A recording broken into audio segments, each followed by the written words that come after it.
अर्जुन येतो. अर्जुन जातो वरती, त्यांच्या विश्रांतीच्या गृहामध्ये जातो आणि त्यांच्या पायापाशी बसतो. मनात म्हणतो की देवाकडे काहीतरी मागायला आलं, याच्यात म्हणून आलं, मागायला आलं. देवाच्या पायापाशी बसतो, देवाची सेवा करतो. देवाची सेवा करतो. आता जे होईल ते देवाच्या मनाप्रमाणे होईल. देवाचे पाय धरतो, पायाची सेवा करतो, पाय धरतो. तर तेव्हा देव उठतात, श्रीकृष्ण उठतात आणि म्हणतात, अरे अर्जुना तू कधी आलास? उठतात आणि म्हणतात की बस, माझ्या बाजूला बस, अशी म्हणतात. तर हे सगळं बघून दुर्योधन तिथे बसलेला असतो उशकाशी. म्हणतो, देवा मी पण आलेलो आहे आणि मी अर्जुनाच्या आधी आलेलो आहे. तर देव म्हणतात, अरे चा तू आला मला माहितीच नाही, कारण तू माझ्या डोक्यावर बसला होतास ना, म्हणून मला दिसलाच नाहीस तू. बरं ठीक आहे, मला माहिती आहे तुम्हाला दोघांना काहीतरी सांगायचं, पण मी पहिले अर्जुनाला पाहिलंय, त्यामुळे अर्जुनच माझ्याकडे पहिले मानणार आणि मी अर्जुनाला जे द्यायचं ते देणार. तर अर्जुन म्हणतो की नाही देवा, जर दुर्योधन भ्राता पहिले आलेले आहेत तर तुम्ही त्यांनाच पहिले द्या काय पाहिजे आहे ते. देव म्हणतात, नाही अर्जुना, मी स्पष्ट सांगितलं होतं भ्राताश्रींना, बलराम भ्राताश्रींना, की मी ज्याला पहिले पाहिजे त्याला जे पाहिजे ते देईन. त्याप्रमाणे मी तुला पाहिलं आहे, तुलाच जे पाहिजे ते मिळणार, त्यामुळे तूच पहिले माग. अर्जुन काय, तो काही स्वार्थी नसतो, काही नसतो. अर्जुन मागतो, देवा मला तुम्ही पाहिजे. देव हसतात, म्हणतात मी पाहिजे?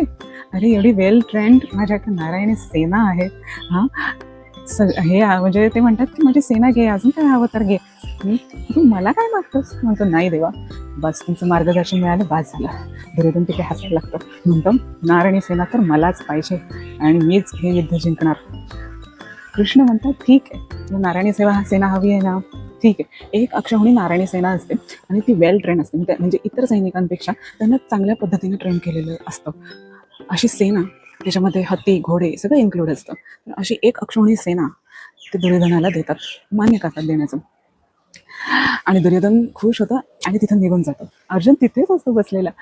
अर्जुन कडे बघतात देव आणि मस्करी करतात त्याची, की काय रे अर्जुन, लोणी तर घेऊन गेला दुर्योधन, फक्त ताकच राहिलं तुझ्याकडे. लोणी म्हणजे काय, अक्षौहिणी वेल ट्रेंड अक्षौहिणी सेना.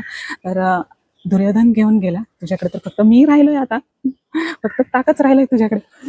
तर अर्जुन कसं म्हणतो माहिती आहे का, अर्जुन म्हणतो की देवा, लोणी घेऊन मी काय करू, जे माखन लेके मी क्या करू, माखन चोर जो है मेरे साथ, असं अर्जुन म्हणतो आणि देव त्याच्यावर हसतात.